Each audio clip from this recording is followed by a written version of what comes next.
এই জানেন তো, এই খাওয়ার জিনিসটা একটা আর্টের মধ্যে পড়ে। এই যেমন রান্না করা একটা আর্ট, তেমনি যে খাবারগুলো গলাধকরণ করাটা একটা আর্ট। এবারে বিভিন্ন ব্যক্তি বিভিন্ন রকমভাবে খায়, মানে খাওয়ার তাদের ধরনটা ঠিক একরকম নয়, একটু ভিন্ন ভিন্ন। কেমন কেউ দেখবেন এই তিনটা আঙুলে খায়, কেউ আবার 4 আঙুলে খায়, কেউ আবার 5 আঙুলে খায়।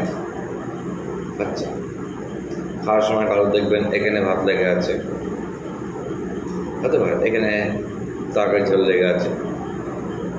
আবার কেউ এমনভাবে খায় যেন কোনো ঠোঁটে কোনো খাবারটা টাচ হবে না, কিন্তু খাবারটা মুখের মধ্যে ঢুকে যাচ্ছে, ঠোঁটে কিন্তু লাগবে না। তাই ভাই, কিন্তু এটা তো গেল মানে খাওয়াটা মুখের মধ্যে ঢোকা, জীবনেরও ব্যাপার আছে। কেউ দেখবেন চোখ বন্ধ করে আস্তে আস্তে আস্তে আস্তে জীবন চুয়ে, আবার কেউ মুখে খাবারটা নিয়ে চোখ চেয়ে আছে কী হচ্ছে। আবার কেউ মানে দুটো ঠোঁট ওপেন হবে না, কিন্তু খাচ্ছে, কী করছে কিন্তু। হ্যাঁ, এগুলো তাও সহ্য করা যায়, কিন্তু সবচাইতে বিরক্তিকর এবং ওই ভয়ঙ্করতম খাওয়া হচ্ছে এই শব্দ করে খাওয়া। এটা কী ধরনের খাবার স্টাইল, কী ধরনের খাওয়ার ধরন করে এটা? খাওয়া নিলে চুপচাপ খাও, আস্তে করে তুমি চিবো, না তো এটা খাবারটা বিরক্তিকর। এরা জানেই না যে খাবারটা যে খাচ্ছে এত শব্দ করে খেতে নেই।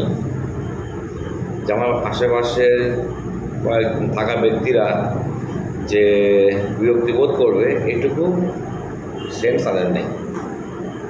আর ধরুন তারা তো পরিবারের লোকের সঙ্গে খায় না, পরিবারের লোকগুলোকে কেউ বলে না এইভাবে খেতে নেই, সাউন্ড বন্ধ করে খাও, নিঃশব্দে খাও, বলবে না, খাচ্ছে তো খাচ্ছে, তারা সহ্য করে নেয়, মানে ভুলটা ধরানোর কেউ নেই।